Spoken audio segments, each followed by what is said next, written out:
Саламатсыздар ма? Бұл Гүлшан тағам каналы. Мен бүгін сіздерге тефтелидің пісіру, жасалу жолын көрсетемін. Әуелі етімізді осылай ет тартқыштан турап аламыз. Шағындап турап аламыз етіміздің барлығын. Ет тартқышқа салатындай етіп, жуамызды да ашып дайындап аламыз.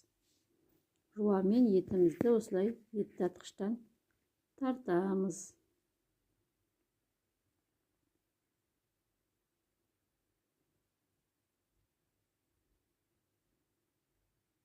Осылай сіздер де жасап көріңіздер. Жасалу жолы мен пісіру жолын көрсетемін.